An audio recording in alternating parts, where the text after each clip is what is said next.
लखनऊ के गोमती नगर के एक पुराने मोहल्ले में, जहां तंग गलियों में पुरानी हवेलियों और छोटे छोटे घरों का मिश्रण था, श्याम और उसकी पत्नी राधिका रहते थे। श्याम 36 साल का एक साधारण सा इंसान, जिसने केवल 9वीं कक्षा तक पढ़ाई की थी, एक छोटी सी किराने की दुकान में सहायक का काम करता था। उसकी पत्नी राधिका 30 साल की 12वीं पास थी और पास के एक निजी स्कूल में चपरासी का काम करती थी। दोनों का घर एक कमरे का था, जिसमें एक छोटा सा आंगन और एक तंग रसोई थी। दीवारों पर नमी के हल्के निशान थे और बारिश के मौसम में छत से पानी टपकता था। लेकिन उनके दिलों में एक दूसरे के लिए इतना प्यार और सम्मान था कि ये सारी कमियां उनके लिए मायने नहीं रखती थी। श्याम और राधिका की जिंदगी में दो बड़ी परेशानियां थीं। पहली, उनकी आर्थिक तंगी। श्याम की तनख्वाह केवल 3000 रुपए महीना थी, जो घर के खर्च के लिए काफी नहीं थी। राधिका की सैलरी 7000 रुपए थी, उसी से ही घर का गुजारा चलता था। दूसरी और सबसे भारी ये कि डॉक्टरों ने साफ कह दिया था कि राधिका कभी मां नहीं बन सकती। कई साल पहले जब ये खबर मिली, दोनों का दिल टूट गया था। राधिका ने एक रात आंसुओं से भरी आंखों के साथ श्याम से कहा, तुम दूसरी शादी कर लो, मैं तुम्हें बांधना नहीं चाहती, तुम्हें पिता बनने का हक है।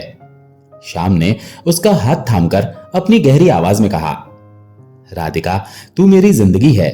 अगर बजरंग बली ने हमारे लिए रास्ता चुना है तो मैं उसी में खुश हूं। तू मुझे अपना बच्चा मान ले और मैं तुझे। राधिका ने हल्की सी मुस्कान के साथ उसकी बात मान ली। उस पल से दोनों ने इस कमी को अपने प्यार, हंसी मजाक और एक दूसरे के प्रति अटूट विश्वास से भर दिया। श्याम ने मन में एक सपना पाल रखा था। वो सोचता था, जिस दिन मैं कुछ कामयाब हो जाऊंगा, मैं एक बेटी को गोद लूंगा, उसे पढ़ाऊंगा, उसकी शादी करूंगा और उसे वो सारी खुशियां दूंगा जो हमारी जिंदगी में नहीं है। हर सुबह शाम सूरज उगने से पहले उठता।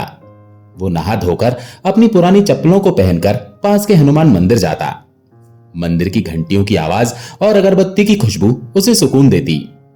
वो बजरंग बली की मूर्ति के सामने माथा टेकता और प्रार्थना करता, हे हनुमान जी, मुझे बस एक अच्छा काम दे दो, मेरी राधिका को खुश रखने की ताकत दे दो। मंदिर का पुजारी, जो श्याम को कई सालों से जानता था, उसे देखकर मुस्कुराता और कहता, श्याम, बजरंग बली सब सुन रहे हैं, तेरा विश्वास डगमगाए नहीं। लेकिन हर दिन श्याम निराश होकर लौटता। किराने की दुकान के सेठ, जो हमेशा छोटी छोटी बातों पर गुस्सा करते थे, उसे दिन भर बोरियां उठाने, सामान गिनने और दुकान साफ करने को कहते। बदले में श्याम को महीने के आखिर में केवल 3000 रुपए मिलते। श्याम सोचता, इससे तो राधिका की सैलरी ही ज्यादा है, मैं क्या कर रहा हूं। राधिका उसे हर शाम हौसला देती, श्याम, बजरंग बली सब देख रहे हैं, हमारे अच्छे दिन जरूर आएंगे, बस धैर्य रखो। राधिका का यह विश्वास श्याम के लिए सबसे बड़ा सहारा था। वो स्कूल में बच्चों की छोटी छोटी जरूरतों को पूरा करती, कभी किसी का टिफिन ठीक करना, कभी क्लासरूम में झाड़ू लगाना। उसकी सादगी और मेहनत देखकर स्कूल की प्रिंसिपल उसे बहुत मानती थी। राधिका कभी शिकायत नहीं करती थी, लेकिन श्याम जानता था कि वो भी मनी मन चाहती थी कि उनकी जिंदगी में कुछ बेहतर हो। एक दिन श्याम ने फैसला किया कि वो किराने की दुकान की नौकरी छोड़ देगा। उसने राधिका से कहा, मैं कुछ और काम ढूंढूंगा, इस दुकान में तो मेरी जिंदगी बेकार हो रही है। राधिका ने उसका हौसला बढ़ाया, ठीक है श्याम, जो तुम्हें अच्छा लगे वही करो, मेरी सैलरी से घर चल ही जाता है, तुम टेंशन मत लो। अगले दिन श्याम लखनऊ के हजरतगंज बाजार पहुंचा। हजरतगंज लखनऊ का सबसे व्यस्त व्यापारिक केंद्र था, जहां दुकानों, गोदामों और ट्रकों की भीड़ रहती थी। सूरज की तपिश और धूल भरी सड़कों के बीच श्याम एक गोदाम के बाहर रुका। वहां एक मोटा ताजा व्यापारी, जिसका नाम रामलाल था, अपने नौकरों को डांट रहा था। श्याम ने हिम्मत जुटाकर पूछा, सेठ जी, कोई काम मिलेगा? रामलाल ने उसे ऊपर से नीचे देखा। उसकी पुरानी कमीज और घिसी हुई चप्पलें देखकर रामलाल ने थोड़ा रूखा सा जवाब दिया, काम तो है, लेकिन मेहनत वाला। गोदाम से बक्से ट्रक तक ले जाने हैं, एक बक्से के 20-30 रुपए मिलेंगे, करेगा? श्याम ने तुरंत हामी भर दी, हाँ सेठ जी, मुझे कोई भी काम चलेगा। रामलाल ने कहा, ठीक है, रोज सुबह आना, जितना काम करेगा उतना पैसा, कोई फिक्स सैलरी नहीं है, समझा? श्याम ने सिर हिलाया और मनी मन हिसाब लगाने लगा। अगर वो रोज 5 बक्से भी चढ़ाए तो 100-150 रुपए कमा लेगा। महीने के 3-4 हजार रुपए हो जाएंगे। ये उसकी मौजूदा तनख्वाह से ज्यादा था। वो घर लौटा और राधिका को सारी बात बताई। राधिका ने मुस्कुराकर कहा, यह भी ठीक है श्याम, जो काम अच्छा लगे कर लो। अगले दिन श्याम सुबह सुबह हनुमान मंदिर गया। उसने बजरंगबली से प्रार्थना की, हे हनुमान जी, आज कुछ अच्छा हो जाए, मुझे मेहनत का फल दे दो। मंदिर से निकलकर वो सीधा हजरतगंज पहुंचा। गोदाम के बाहर वो दुकानों और ट्रकों के बीच घूमने लगा। तभी एक दुकानदार ने आवाज दी, अरे भाई, 4 बक्से ट्रक तक पहुंचा दे, 100 रुपए दूंगा। श्याम ने फटाफट बक्से उठाए। बक्से ज्यादा भारी नहीं थे, लेकिन पसीना तो छूट ही गया। उसने सावधानी से बक्से ट्रक तक पहुंचाए। दुकानदार ने उसकी मेहनत देखकर 120 रुपए दे दिए। श्याम की आंखें चमक उठी। ये उसकी पहली मेहनत की कमाई थी। उसने जेब में पैसे डाले और मनी मन बजरंगबली को धन्यवाद दिया। घर लौटकर उसने राधिका को पैसे दिखाए। राधिका ने हंसकर कहा, देखा, मैंने कहा था ना, हनुमान जी सुन रहे हैं। श्याम ने उत्साह से कहा, राधिका, अगर 100-150 रुपए रोज कमा लूं तो महीने के 4,000 हो जाएंगे। शायद एक दिन अपनी रेहड़ी खोल लूं, सब्जी बेचूंगा या फिर कुछ और। राधिका ने कहा, आज का दिन अच्छा गया, हनुमान जी को धन्यवाद दो और कल के लिए उम्मीद रखो। उस रात दोनों ने साधारण सा खाना खाया, दाल चावल और आलू की सब्जी, लेकिन उनके चेहरों पर एक नई चमक थी। श्याम ने सोचा, शायद बजरंगबली मेरी सुन रहे हैं। राधिका ने उसका हाथ थामकर कहा, श्याम, बस विश्वास बनाए रखना, सब ठीक होगा। कुछ हफ्ते बीते। श्याम रोज हजरतगंज जाता। कभी वो 50 रुपए कमाता, कभी 200, लेकिन काम पक्का नहीं था। कई बार गोदाम में माल नहीं आता और वो खाली हाथ लौटता। फिर भी वो हार नहीं मानता। राधिका उसकी हर छोटी बड़ी कमाई पर खुश होती। वो कहती, श्याम, तुम मेहनत कर रहे हो, यही बड़ी बात है, बजरंगबली सब देख रहे हैं। एक दिन रामलाल ने श्याम को बुलाया। उसका चेहरा गंभीर था। उसने कहा, श्याम, आज बड़ा काम है। 50 बक्से गोदाम से ट्रक तक ले जाने हैं। बक्से भारी हैं। 4-5 लड़के बुला लो। एक बक्से के 40 रुपए दूंगा। श्याम ने तुरंत हिसाब लगाया। 2,000 रुपए, ये उसके लिए बहुत बड़ी रकम थी। उसने सोचा, अगर मैं और लड़के बुलाऊं तो पैसे बढ़ जाएंगे, क्यों ना अकेले ही कर लूं। श्याम ने रामलाल से कहा, सेठ, मैं कर लूंगा, बस समय दे दीजिए। रामलाल ने बोहें चढ़ाकर कहा, अकेले? पागल है क्या? बक्से भारी हैं, कमर टूट जाएगी। लेकिन श्याम ने जिद पकड़ ली। सेठ, मैं कर लूंगा। रामलाल ने कंधे उचकाए और कहा, ठीक है, लेकिन बाद में मत कहना कि मैंने रोका नहीं। श्याम ने काम शुरू किया। बक्से इतने भारी थे कि एक एक बक्सा उठाने में उसकी सांस फूलने लगती थी। उसकी पीठ और कंधों में दर्द होने लगा। पसीने से उसका कुर्ता भीग गया, लेकिन उसने रुकने का नाम नहीं लिया। वो मनी मन बजरंगबली का नाम जपता रहा। हनुमान जी, मुझे ताकत दे दो। 1.5 घंटे की कड़ी मेहनत के बाद उसने सारे 50 बक्से ट्रक में चढ़ा दिए। जब रामलाल गोदाम से बाहर आए तो उनकी आंखें फटी की फटी रह गईं। उन्होंने कहा, अरे, तूने अकेले ये सब किया? बाकी लड़के कहां हैं? श्याम ने शर्मिंदगी से सिर झुकाकर कहा, सेठ, मुझे पैसे की बहुत जरूरत थी, सोचा अकेले ही कर लूं। रामलाल को श्याम की मेहनत और सादगी भा गई। उसने पूछा, तू कहीं पक्की नौकरी करता है? श्याम ने कहा, नहीं सेठ, बस मेहनत कर रहा हूं, हनुमान जी देख रहे हैं। रामलाल ने कहा, मेरे पास एक छोटा सा गोदाम है, मुझे एक भरोसेमंद आदमी चाहिए जो सामान की देखभाल करे और डिलीवरी करे। गाड़ी चलाना आती है?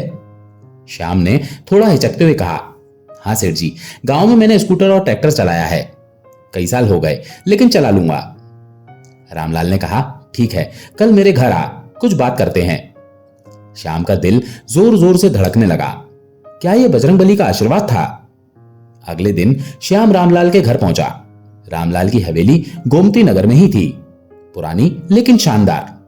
वहां रामलाल की बुजुर्ग मां 70 साल की सावित्री देवी और पिता 75 साल के हरिप्रसाद रहते थे। सावित्री देवी रोज हनुमान मंदिर जाया करती थी, लेकिन उनकी कमजोर टांगों की वजह से उन्हें दिक्कत होती थी। रामलाल ने अपनी मां से कहा, मां, ये श्याम है, अब से ये आपको रोज मंदिर ले जाएगा और गोदाम का काम भी संभालेगा। सावित्री देवी ने श्याम को गौर से देखा। उनकी आंखों में एक ममता भरी चमक थी। उन्होंने कहा, बेटा तू बड़ा सीधा लगता है, बजरंगबली की कृपा तुझ पर बनी रहे। श्याम की आंखें भर आईं। उसे 10,000 रुपए की तनख्वाह मिलने वाली थी, जो उसने कभी सपने में भी नहीं सोचा था। घर लौटकर उसने राधिका को सारी बात बताई।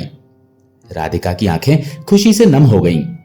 उसने कहा, देखा श्याम, मैंने कहा था ना, हनुमान जी हमारी सुनेंगे।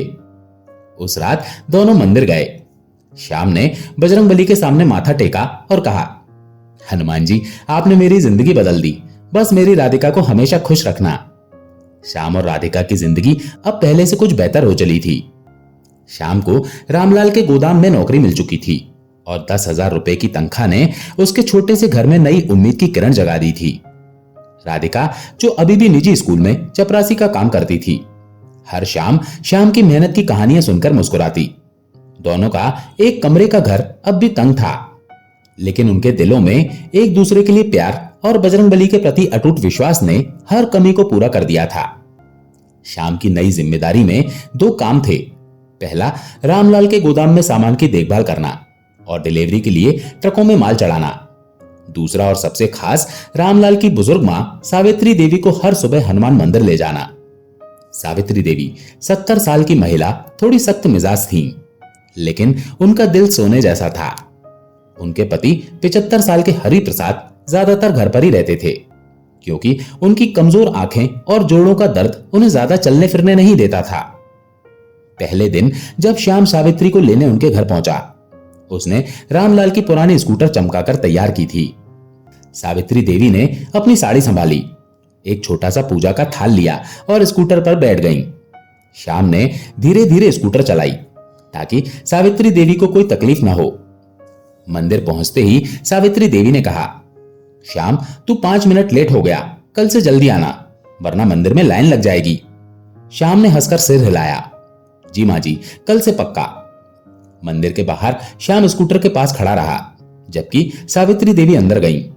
वो बजरंगबली के सामने माथा टेकती, हनुमान चालीसा पढ़ती और अपने परिवार के लिए दुआ मांगती।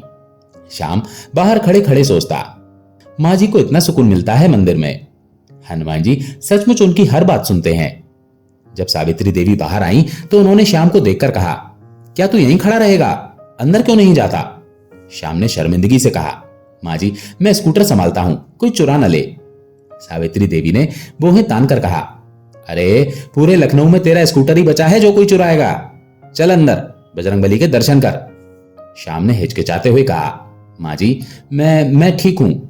लेकिन सावित्री देवी ने डांटते हुए कहा, नहीं, आज से तू मेरे साथ अंदर जाएगा, ये मेरा हुक्म है। श्याम ने पहली बार मंदिर के अंदर कदम रखा। बजरंगबली की मूर्ति के सामने खड़े होकर उसने हाथ जोड़े। मूर्ति की आंखों में उसे एक अजीब सी शांति दिखी। उसने मन में कहा, हनुमान जी आपने मुझे ये नौकरी दी, मेरी राधिका को हमेशा खुश रखना। सावित्री देवी ने उसे देखकर मुस्कुराया और कहा, देखा कितना सुकून मिलता है, अब रोज आएगा। दिन बीतते गए। श्याम हर सुबह सावित्री देवी को मंदिर ले जाता। वो उनकी छोटी छोटी जरूरतों का ख्याल रखता, कभी बाजार से सब्जी लाना, कभी दवाइयां, कभी घर का कोई छोटा मोटा काम। सावित्री देवी उसे बेटे की तरह मानने लगी। एक दिन उन्होंने श्याम से पूछा, बेटा तेरी शादी को कितने साल हो गए? श्याम ने कहा, मां जी 7 साल। सावित्री देवी ने फिर पूछा, कोई बच्चा नहीं है? श्याम का चेहरा थोड़ा उदास हो गया। उसने कहा, मां जी राधिका वो मां नहीं बन सकती, डॉक्टरों ने कह दिया है। सावित्री देवी ने उसका कंधा थपथपाया और कहा, बेटा बजरंगबली सब सुनते हैं, तू विश्वास रख, जो असंभव लगता है वो भी संभव कर देते हैं। श्याम ने हल्की सी मुस्कान के साथ कहा, मां जी हम खुश हैं, हमने सोचा है एक दिन बेटी गोद लेंगे। सावित्री देवी ने कहा, यह बहुत अच्छा विचार है, लेकिन बेटा हनुमान जी से मांगने में क्या जाता है, वो तो संकट मोचन है। श्याम ने सिर हिलाया, लेकिन मनी मन सोचा, डॉक्टरों ने तो साफ कह दिया है, फिर भी अगर मां जी कह रही हैं तो मांग ही लेता हूं। गोदाम में श्याम की मेहनत रंग ला रही थी। वो सामान की गिनती करता, ट्रकों में माल चढ़ाता और डिलीवरी के लिए स्कूटर से छोटे मोटे ऑर्डर पहुंचाता। रामलाल, जो पहले श्याम को थोड़ा हल्के में लेता था, अब उसकी तारीफ करने लगा। उसने एक दिन कहा, श्याम तू बड़ा ईमानदार है, मेरे गोदाम में कोई गड़बड़ नहीं हुई जब से तू आया है। लेकिन काम आसान नहीं था। गोदाम में कई बार भारी माल आता और शाम को अकेले ही उसे संभालना पड़ता। एक बार 60 बक्से चढ़ाने थे और बाकी मजदूर समय पर नहीं आए। शाम ने अकेले काम शुरू किया। उसकी कमर में दर्द होने लगा, लेकिन वो रुका नहीं। उसने मन में हनुमान चालीसा गुनगुनाया और काम पूरा किया। रामलाल ने उसे देखकर कहा, श्याम, तू इंसान है या मशीन? इतना काम अकेले कैसे कर लिया? श्याम ने हंसकर कहा, सेठ जी, बजरंगबली की कृपा है। राधिका हर शाम श्याम की थकान देखती, लेकिन उसकी मेहनत पर गर्व भी करती। वो कहती, श्याम, तुम इतनी मेहनत करते हो, हनुमान जी जरूर कुछ बड़ा करेंगे। श्याम जवाब देता, राधिका, बस तू खुश रहे, मेरे लिए वही काफी है। कुछ महीने बाद एक सुबह सावित्री देवी ने श्याम से कहा, बेटा, मेरा मन है कि हम वाराणसी के संकट मोचन हनुमान मंदिर जाएं। वहां बजरंगबली की बहुत महिमा है। श्याम ने पूछा, माँ जी, ये संकट मोचन क्या है? सावित्री देवी ने हंसकर कहा, अरे, संकट मोचन हनुमान जी का मंदिर है। वहां जो मांगो पूरा होता है। मेरे पिताजी मुझे बचपन में ले गए थे, तब से मेरा मन है कि एक बार फिर जाऊं।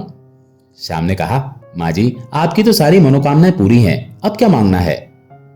सावित्री देवी ने गहरी सांस ली और कहा, बेटा, कृपा बनी रहनी चाहिए, और फिर तेरे लिए भी तो मांगना है।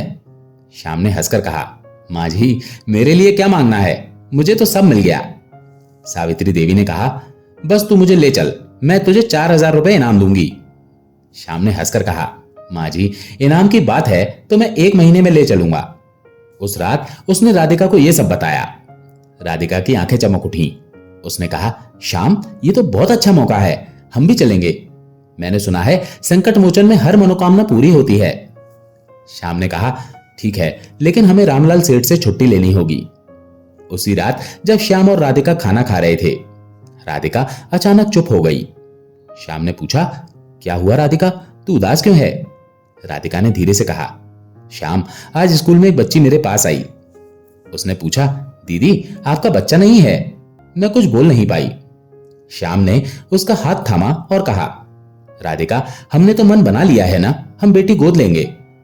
राधिका ने आंसुओं को रोकते हुए कहा, हाँ, लेकिन कभी कभी मन करता है कि काश मैं खुद मां बन पाती। श्याम ने कहा, राधिका, सावित्री माँ जी कहती हैं कि संकट मोचन में हर असंभव चीज संभव हो जाती है। चल, हम वहां चलेंगे, हनुमान जी से मांगेंगे।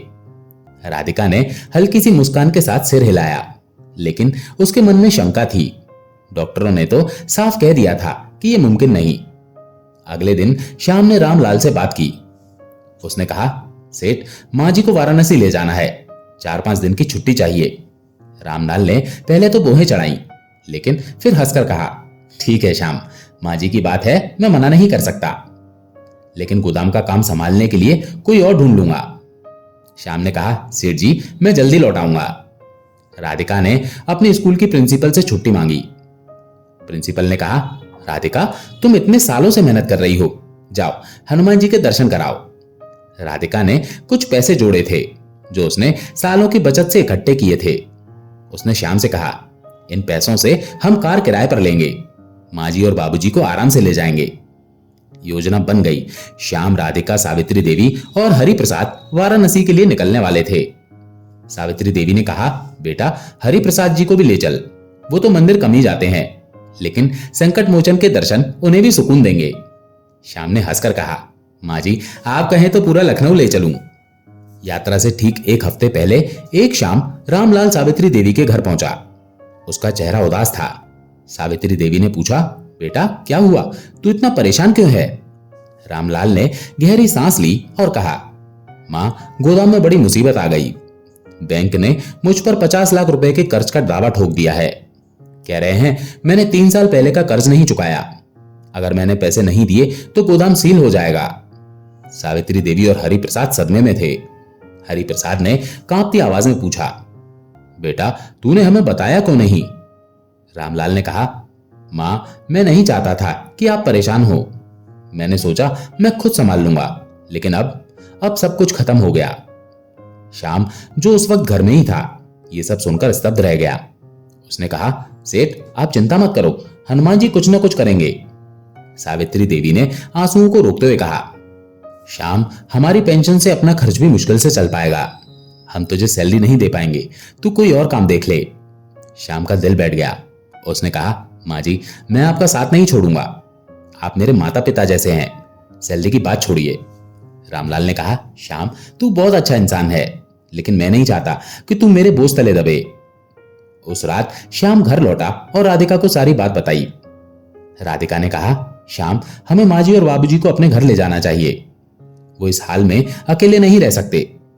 श्याम ने कहा, राधिका, हमारा तो एक कमरे का घर है, 4 लोग कैसे रहेंगे? राधिका ने कहा, मेरे पास 20,000 रुपए जमा हैं, हम 2 कमरे का घर किराए पर ले लेंगे।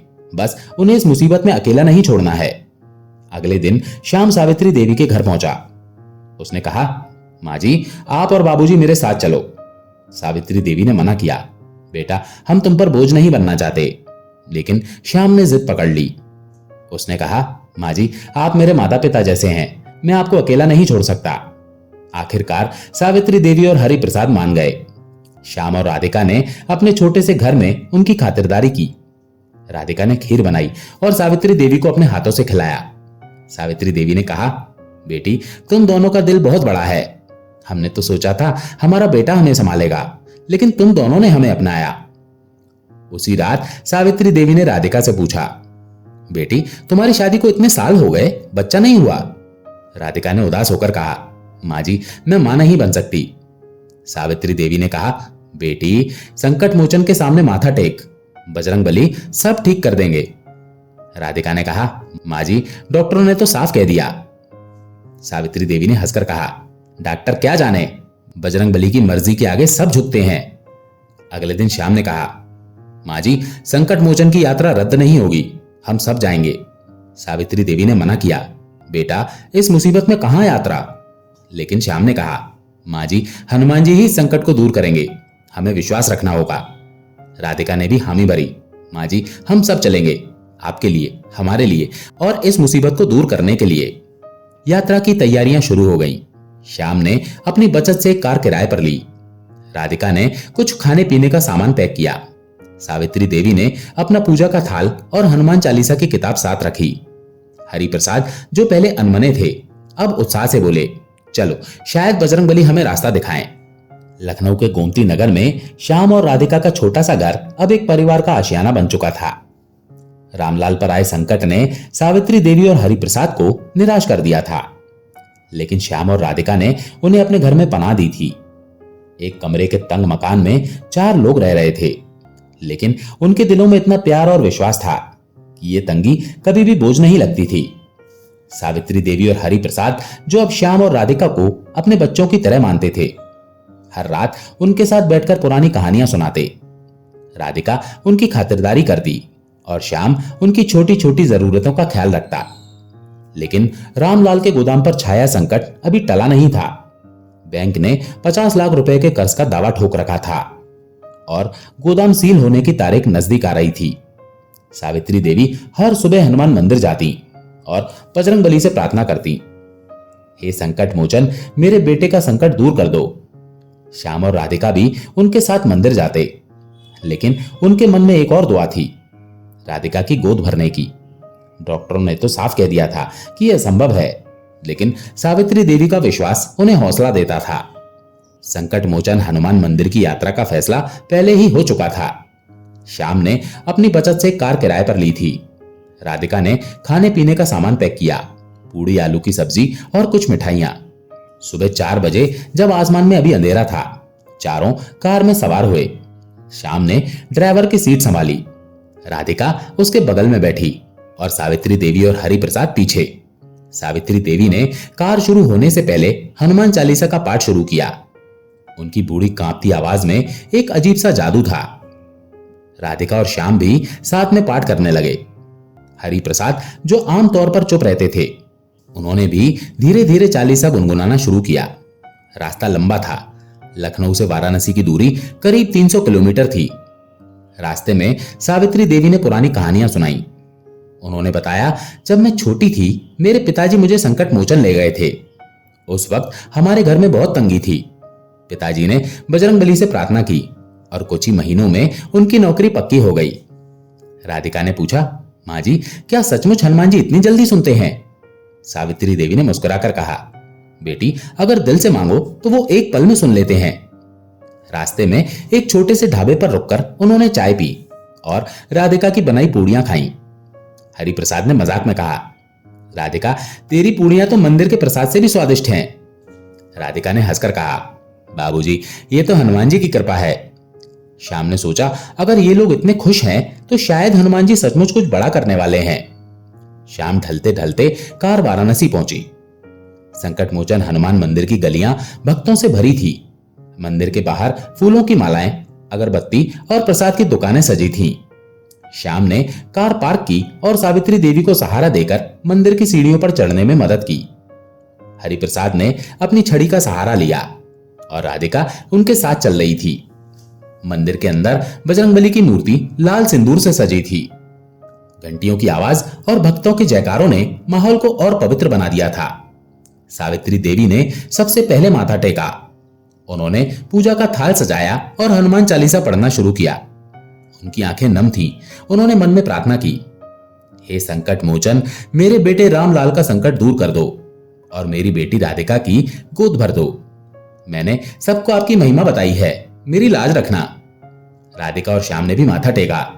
राधिका ने अपनी आंखें बंद की और कहा, हनुमान जी, मैं अपने लिए कुछ नहीं मांगती, बस माँ जी और बाबूजी को खुश रखना। रामलाल सेठ का संकट दूर कर दो। श्याम ने कहा, बजरंगबली, आपने मुझे इतना कुछ दिया, मेरी राधिका को सुकून दे दो। अगर उसकी गोद भर जाए तो मेरी जिंदगी पूरी हो जाएगी। हरिप्रसाद ने चुपके से माथा टेका। उन्होंने कहा, हनुमान जी, मेरे बेटे को सही रास्ता दिखा दो और इन बच्चों को, श्याम और राधिका को खुशी दे दो।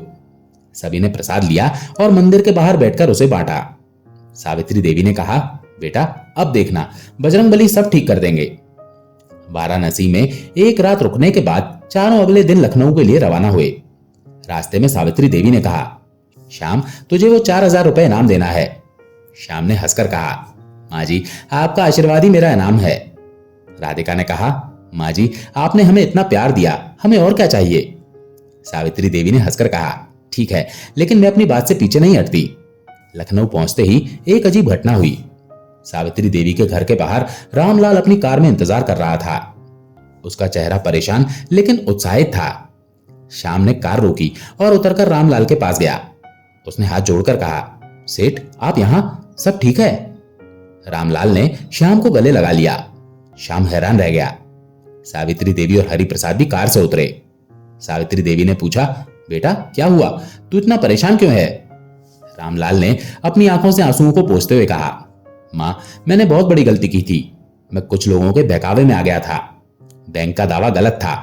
मेरे पुराने अकाउंटेंट ने एक रिकॉर्ड छिपा रखा था जिसमें साफ था कि कर्ज 3 साल पहले चुकाया जा चुका था। मैंने वकील से बात की और बैंक ने दावा वापस ले लिया। गोदाम बच गया और मुझे 2 करोड़ रुपए का नया ऑर्डर मिला है। सावित्री देवी की आंखें भर आईं। उन्होंने कहा, यह सब बजरंगबली की कृपा है। रामलाल ने माता पिता के पैर छुए और कहा, मां, मैं आपसे माफी मांगता हूं, मैंने आपको परेशान किया। प्लीज मेरे साथ घर लौट आइए। हरिप्रसाद ने कहा, बेटा, अब सब ठीक है, लेकिन श्याम और राधिका का शुक्रिया कर, इन्होंने हमें संभाला। रामलाल ने श्याम और राधिका की ओर देखा। उसने कहा, श्याम, तुम मेरे परिवार का हिस्सा हो। तुम गोदाम का काम और मां की सेवा दोनों करते रहना। मैं तुम्हारी सैलरी 15,000 कर देता हूं। श्याम ने हाथ जोड़कर कहा, सेठ, आपने इतना कुछ कह दिया, मैं तो बस माँ जी और बाबूजी की सेवा करना चाहता हूं। रामलाल के संकट हल होने से सावित्री देवी और हरिप्रसाद की जिंदगी फिर से पटरी पर आ गई। वे अपने घर लौट गए, लेकिन श्याम और राधिका को अपने साथ रखने का वादा किया। श्याम हर सुबह सावित्री देवी को मंदिर ले जाता और राधिका उनके लिए खाना बनाती। सावित्री देवी अब राधिका को अपनी बेटी की तरह मानती थी। 2 महीने बाद एक सुबह राधिका को अचानक चक्कर आया। श्याम घबरा गया। वो राधिका को तुरंत डॉक्टर के पास ले गया। डॉक्टर ने कुछ टेस्ट किए और हैरानी से कहा, राधिका, तुम गर्भवती हो। राधिका और श्याम के लिए यह खबर किसी चमत्कार से कम नहीं थी। राधिका ने कांपती आवाज में कहा, डॉक्टर साहब, आपने तो कहा था कि मैं मां नहीं बन सकती। डॉक्टर ने कहा, मैं भी समझ नहीं पा रहा, यह चिकित्सकीय रूप से असंभव था, लेकिन यह चमत्कार ही है। श्याम और राधिका ने तुरंत सावित्री देवी को एक खबर दी। सावित्री देवी की आंखें खुशी से भर आईं। उन्होंने कहा, देखा, मैंने कहा था ना, संकट मोचन सब संकट दूर करते हैं। यह बजरंगबली का चमत्कार है। हरिप्रसाद ने कहा, बेटी, तुमने हमारे लिए मांगा और हनुमान जी ने तुम्हारी झोली भर दी। कुछ महीनों बाद राधिका ने एक स्वस्थ बेटी को जन्म दिया। श्याम और राधिका ने उसका नाम हनुमति रखा, बजरंगबली के प्रति अपनी आस्था के प्रतीक के रूप में। सावित्री देवी और हरिप्रसाद ने बच्ची को देखकर कहा, यह हमारी पोती है। रामलाल ने भी हनुमति को गोद में लेकर कहा, श्याम, तुमने मेरे माता पिता को संभाला और अब ये बच्ची मेरे परिवार की खुशी है। श्याम और राधिका ने अगले साल फिर से संकट मोचन मंदिर की यात्रा की। इस बार हनुमति भी उनके साथ थी। सावित्री देवी ने हनुमान जी के सामने माथा टेका और कहा, बजरंगबली, आपने मेरी हर पुकार सुनी, मेरे बेटे का संकट दूर किया, मेरी बेटी की गोद भरी और मेरे परिवार को जोड़ा। श्याम और राधिका ने भी धन्यवाद दिया। श्याम ने कहा, हनुमान जी, आपने हमें वो खुशी दी जो हमने कभी सपने में भी नहीं सोची थी। श्याम और राधिका का जीवन अब पूरी तरह बदल चुका था। रामलाल ने गोदाम का काम बढ़ाया और श्याम को उसका मैनेजर बना दिया। उनकी सैलरी अब 20,000 रुपए थी और वे एक 2 कमरे के मकान में शिफ्ट हो गए।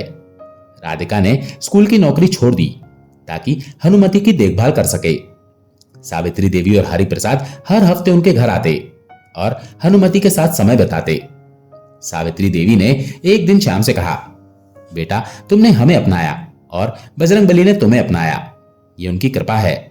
श्याम ने मुस्कुराकर कहा, माँ जी, अगर आपने मुझे मंदिर में अंदर ना बुलाया होता तो शायद ये चमत्कार ना होता। राधिका ने हंसकर कहा, और अगर आपने संकट मोचन की बात ना की होती तो हमारी हनुमति ना होती। इस तरह बजरंगबली ने न सिर्फ श्याम और राधिका की जिंदगी बदली, बल्कि एक टूटे हुए परिवार को फिर से जोड़ा और एक असंभव इच्छा को सच कर दिखाया।